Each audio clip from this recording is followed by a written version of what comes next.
we're in Dearborn, Michigan, a big election tomorrow. We have another question from the audience, and this is Nina. Nina with a question. Hi, Nina. Hi, Senator Sanders. Some of Joe Biden's answers don't make sense. Do you think it's acceptable for a presidential candidate to respond to questions like Joe Biden does? Well, let me just say this. Joe Biden is a friend of mine. I've known him for many, many years. When we do our events and our rallies, we respect people in a sense, and we give really substantive, these guys will take maybe too long-winded answers, but we take people, there are real crises facing this country. When I give a speech, often it's 45 minutes or an hour, okay? Because there are a lot of challenges that the country faces, and I got to talk about them. I think Joe was somewhere in, where was he? I don't know, Michigan or someplace else the other day, and he spoke for 7 minutes. I don't know how you say anything other than, minimal discussion in 7 minutes. So all that I have always believed is that if we believe in democracy, a candidate has got to be honest with the people about what he or she believes, given the many, many challenges facing our country.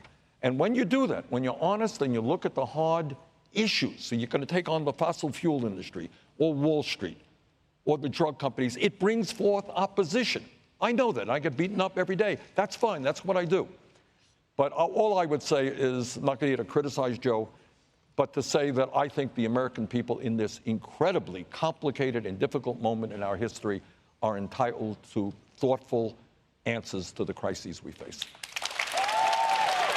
Senator, this isn't a personal attack, but it gets to Nina's question. And the question of Joe Biden's mental acuity is not something that just comes up anywhere. Democrats have brought this up, including Senator Cory Booker, who endorsed Joe Biden today. Take a listen. You just said that 2 minutes ago. Are you forgetting what you said 2 minutes ago? Are you forgetting already what you said just 2 minutes ago? I think that Castro has some really legitimate concerns about, can he be someone in a long, grueling campaign that can get the ball over the line, and he has every right to call that out. There are definitely moments where you listen to Joe Biden and you just wonder. Are we afraid to say that a lot of his sentences don't make sense, that he's having trouble completing thoughts? Senator, your thoughts? I'm not going to go at that level in attacking Joe. Joe and I have, that's for people to decide. All I can say is Joe and I have very significant political differences. And I'm not going to be making, personal attacks on Joe. That's not what I do. But Joe and I, but Brett and Martha, I think, as you know, we have, Joe's been in the Senate and I've been in the Senate and the House for a long time. Joe voted for the war in Iraq. I led the opposition against the war. Joe voted for the Wall Street bailout. I voted against it. Joe has been on the floor of the House over the years talking about the need to cut Social Security, veterans programs, other programs. I have led the opposition to those cuts. Joe's views on women's issues. Joe has supported the Hyde Amendment, which would deny low-income women to use Medicaid funds for their own reproductive needs. I strongly disagree with that approach. So on issue after issue, even in terms of how we raise funds for our campaign, Joe has the support of at least 60 billionaires funding his campaign. Let me just ask you one quick question. You said a moment ago that he gives 7-minute answers. Are you suggesting that he lacks substance? No, I didn't. Well, I'm just saying, look, I'm here, we're talking about real issues. Right. All right, and we can go on for 3 hours talking about them. If I'm going to give a speech to people, and that was at a rally or event that he held, I can't do it in 7 minutes. There are too many issues. There's healthcare, education, climate change, immigration reform, criminal justice reform. I don't know how you do that in 7 minutes. So all that I'm saying, Martha, is that I think as a candidate for president, you owe respect to the people, and you have to have the courage or the desire to say, hey, this is where I'm coming from. This is my view. You disagree with me? Fine. But I can't do that in 7 minutes of a speech. All right, let's go to Margaret, who is in the audience. Margaret? Hi, Margaret.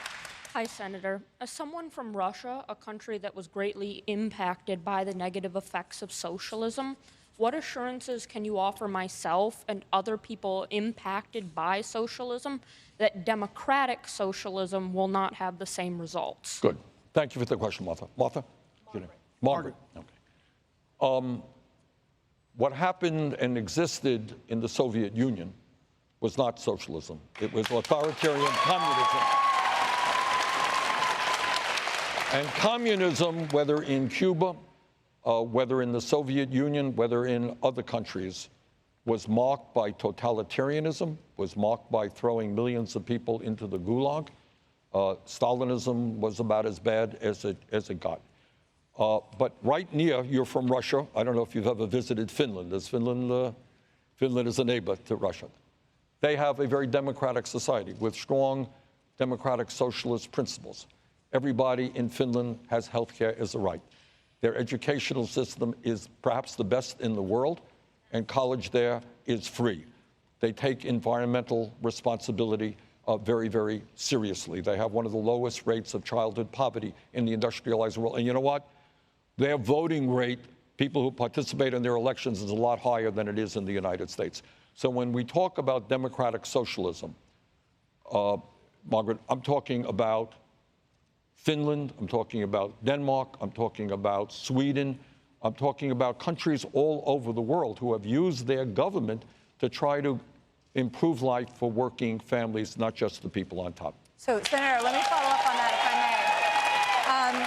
Basically, since the 90s, if you look at examples in Sweden and Denmark, they have been lowering or cutting property taxes, lowering corporate taxes, allowing vouchers for schools, for public schools and private schools, which is one of the reasons why their education has improved. The founder of IKEA, who famously came back, left his home country, moved here, has now gone back because he says the tax environment for him is getting better. So they appear to be moving away more towards market reform and not towards what you're describing you'd like to see here. All right, but if you, and I'm not an expert on the current economy in Sweden, but disagree with me if you want, does Sweden guarantee health care to all people as a human right? Yeah, but they're finding other ways to pay for it because they have to improve their economy to cover but it. they guarantee every person, regardless of income, yes, can go to college. Is that the case in the United States? That's certainly not.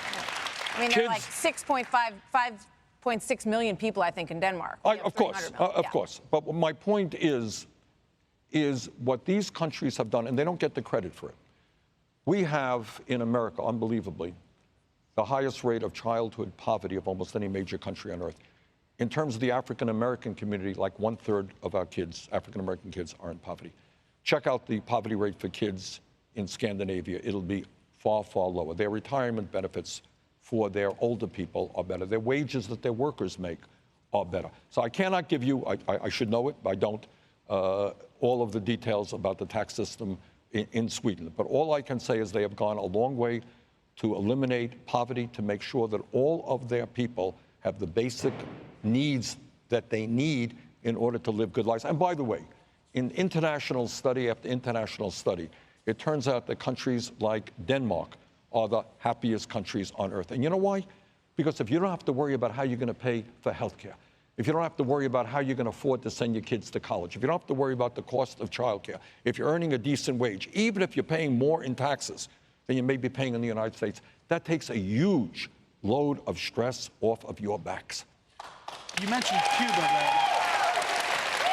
You mentioned Cuba and authoritarian regimes. There are a few moments in races that seem like turning points. And many experts looked at that moment on 60 Minutes when you talked about Fidel Castro's literacy program as a turning point in this race.